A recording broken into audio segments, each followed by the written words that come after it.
You're feeling discouraged because of what you've lost. But I want you to know that what you have left is all you need to rebuild. This is a new beginning for you. So this is not the time for you to slack off. This is not the time for you to go to your unhealthy coping mechanism, whatever that is for you. This is not the time for you to go into your room, turn off the lights, and pull the covers over your head.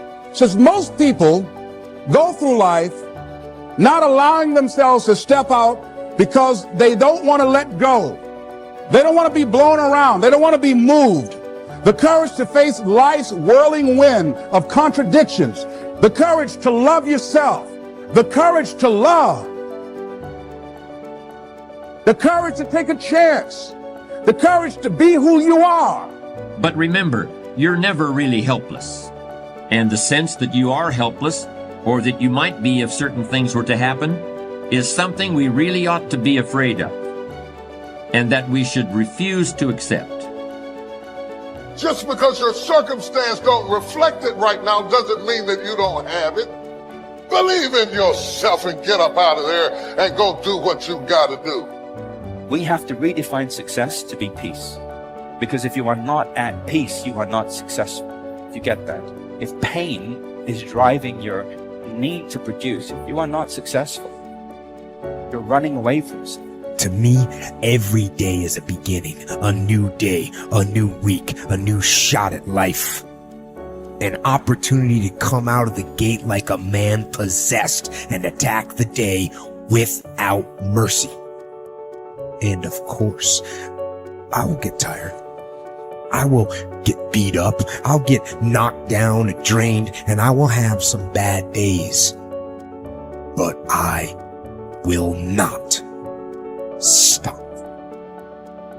Courage is not the absence of fear. Courage is the judgment that what you want is more important than your fear. Human potential is not of any kind of measurable limit. It can go as far as you desire or as far as you have the courage to walk. Trust yourself. Trust the process of overcoming fear. Trust your ability to overcome and adapt. I promise you, you are capable. Now is the time to become your own biggest advocate, not another obstacle, not something in your own way. Do not fear the work that comes with facing your fear. Welcome it and watch what masterpiece awaits in your own reflection. It was very difficult to pick myself up each day believing that I could do it. There were times that I doubted myself. I said, God, why is this happening to me? I'm just trying to take care of my children and my mother. I'm not trying to steal or rob from anybody. Why did this have to happen to me? It was very hard. And here's what I want to say to you. For those of you that have experienced some hardships, don't give up on your dream. No one could have convinced me by holding on, by continuing to push forward, by continuing to run toward my dream, that one day I would have my own talk show. It's a long shot, ladies and gentlemen, from Liberty City, an abandoned building on a floor, never knowing my mother or father. It's a long shot. Being here with you today in this dome in Atlanta, it's a long shot. No college training, labeled educable, mentally retarded, but I kept running toward my dream. It's very important as you hold on to that dream. There are moments when you're going to doubt yourself. There are rough times that are going to come, but they have not come to stay. They have come to pass. It's very important for you to know that. Don't say I'm having a bad day.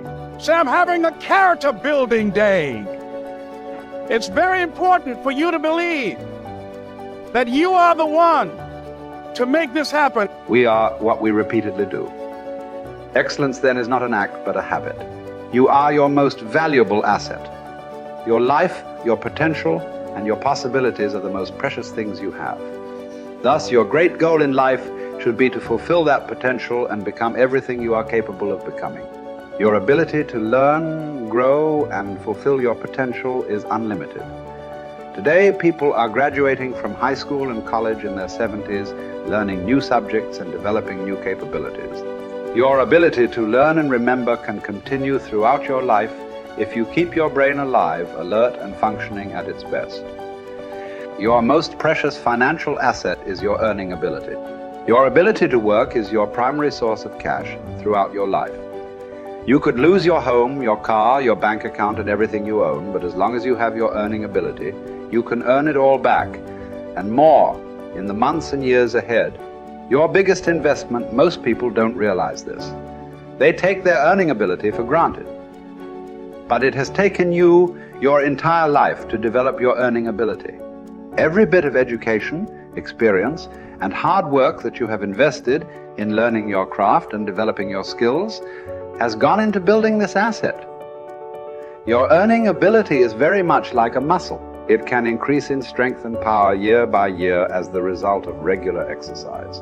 Likewise, the opposite is true too. If left alone or ignored, your earning ability, like your muscles, can become weaker or even decline because you have simply failed to upgrade it continually. In other words, your earning ability can be either an appreciating or a depreciating asset. What got you here won't get you any further. Some people are actually losing value each year, declining in earning ability because they are not continually upgrading their knowledge and skill. They don't realize that whatever knowledge and skill they have today is rapidly becoming obsolete.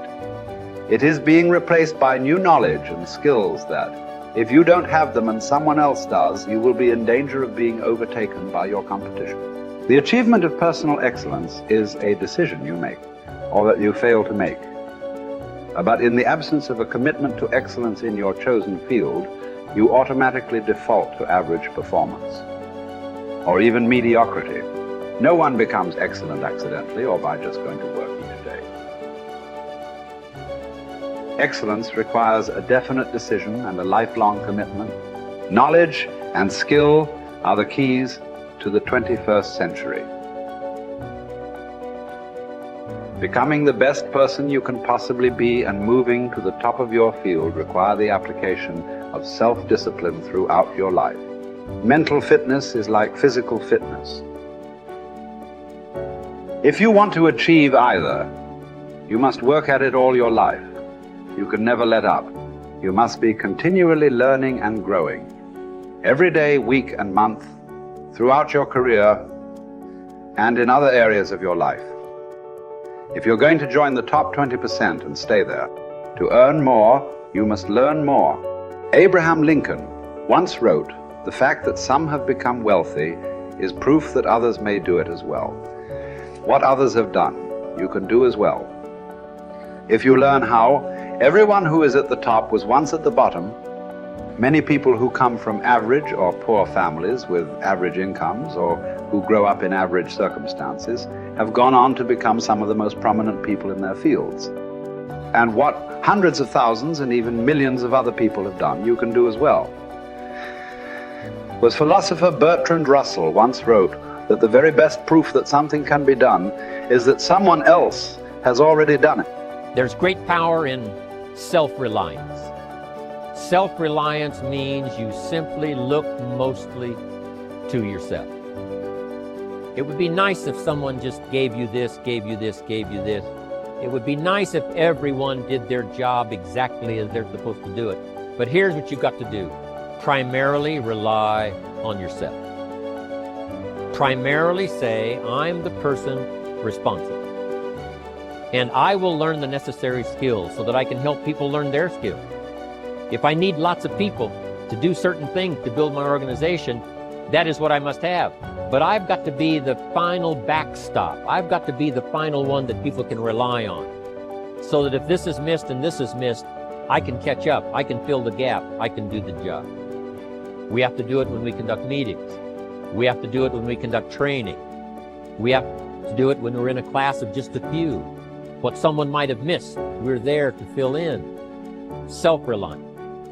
Primarily, we're learning to count on yourself.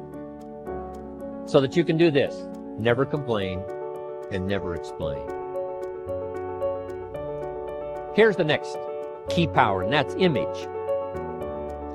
There's many parts to image. The image that others see you as, the image you have with other people. And it's very important how other people see you. If they don't see you as a leader, chances are they won't pay attention. If they don't see you as being in control, chances are they won't have the trust. If they don't see you as knowing where you're going, what you want to accomplish, they probably won't follow. But if people can see you, if you have the image of someone that's in charge, in control of your life, your future, your destiny, in control of the situation, if they see that, that kind of image is powerful. It helps to win the day. It attracts other people. People want to be around people that are in control, that are powerful, but they know how to use their power. Influential, but they know how to use their influence. That kind of image is important. But here's a very important image, and that is your image of yourself. The way you dress, the way you talk, the way you think, your capacity for learning. All of that is an important image that you have of yourself. The image that you have that if it needs to be learned, you could learn it. If there's a book that needs to be mastered, you could master it. If there's a skill that needs to be learned, why couldn't you get busy now and learn that skill? That kind of self-image, that I am continually trying my best to be the best I can. Because one of the most important places you have to look is into the future, yes. You've got to look into the past, yes. You've got to look around, yes. But one of the most important places you have to look is in the mirror. You know, how I appear to other people, that's important. But how I appear to myself is the ultimate important. That kind of image, to where you'll develop the self-confidence, you'll develop the self-reliance.